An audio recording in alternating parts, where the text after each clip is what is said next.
ጥያቄ አለኝ። ጥያቄ ምንድነው? በጌታ ኢየሱስ ክርስቶስን ላመኑ እንደ ግል አዳኝ አድርገው ላመኑ ለተከተሉትና ማራናታ ኢየሱስ ሆይ ቶሎና ብለው ለሚዘምሩ የኢየሱስን መምጣት ለሚናፍቁ ለነሱ ነው ጥያቄ። ጥያቄ ምንድነው?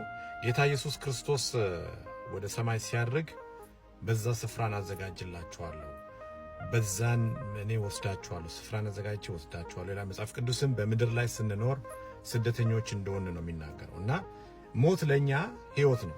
ወደ ጌታ ነው የምንሄደው፣ ወደ ምንናፍቀው ጌታ ነው የምንሄደውና ሰሞኑን የታዘብኳቸው አገልጋዮች አሉ።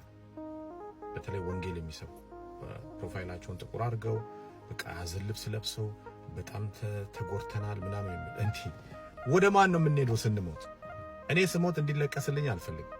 ምክንያቱም የሚሄደው ወደ ክርስቶስ ስለሆነ ወደ ተሻለ ወደሚበልጠው ስለሆነ። እሱ እኮ 33 ዓመት በምድር ላይ ኖሮ ነው የሄደው። እቺ ዓለም የምትሻል ቢሆን ኖሮ አይሄድም ነበር፣ እዚህ ነው የሚቆረው። ምክንያቱም ሂዝ ያንግ ሲሄድ እኮ ወጣት ነው። 33 ዓመት ማለት ወጣት ነው ገና። ስለዚህ ወደዛ ነው የሄደው፣ ወደ ተሻለ ስፍራ ነው የሄደው። እወስዳችኋለሁ ነው ያለውና ለኛ ስንሞት ሞት ህይወት ነው። ደስ ነው ሊለን የሚገባው ከዚህ አስከፊ ዓለም ወደ ጌታ እና ማራናታ ኢየሱስ ሆይ ቶሎና ያንተ መምጣት እናፍቃለሁ ጌታዬ ሆይ ብለን የምንለው የውሸት ነው እንዴ? ስንሞት ጥቁር ፕሮፋይል፣ ከዛ በኋላ ወይኔ ያመለጠችን፣ ወይኔ በቃ እንትና ሞተች ምናምን ለቅሶ በቃ ተጎርተናል ስቅስቅ ብሎ ማልቀስ እንዴ? ወደ ጌታ ለምን ሄደ ነው እንደሚለቀስ? ያ ማለት እኮ ጌታን አናውቀው።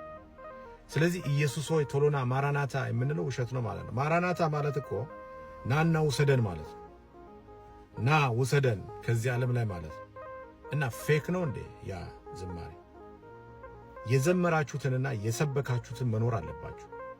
ሰው የዘመረውን የሰበከውን መኖር አለበት። ስለዚህ ሰው ሲሞት ደስ ነው ሊለው የሚገባው እንዴ? ወደ ጌታ ሄድኩ ነው። ከዚህ ዓለም ምንድነው የሚቀርብን? ድካም ነው ትርፉ። ምን ደስ የሚያሰኝ ነገር አለ በምድር ላይ? ዋናው ልክ በመስታወት ፊት ቆመ ራስህን እንደምታየው ራሴ በእግዚአብሔር ፊት ስቆም እንዴት ነው መቆመው? ራሳችንን ነው መመልከት ያለብን፣ ስለሞት ሰዎች አይደለም። እኔ አልዓዛር ሲሞት ጌታ ኢየሱስ ክርስቶስ አለቀሰ የሚለው ፓርት ላይ ሳየው ለአልዓዛር አይደለም ያለቀሰው። እዚህ ጋር ቀርተው ላዘኑት ይመስለኛል ሳስበው። መጽሐፍ ቅዱስ እንደዛ ብሎ ባይጽፍም ሳስበው እንደዛ ይመስለኛል። እዚህ ለቀሩት ነው ያለቀሰው። ምክንያቱም አዝነው ልባቸው ተጎርቶ ስለነበረ ወዴት እንደሄደ አላወቁም።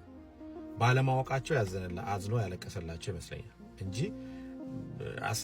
ያስነሳላቸውና ይሄው አለ ማስነሳት ከሄደበት መመለስ ስለሚችል ማለት ነው። የሶስት ቀን ሬሳ አስነስቷል። ስለዚህ ስንሄድ ወደ ክርስቶስ ነው የምንሄደው።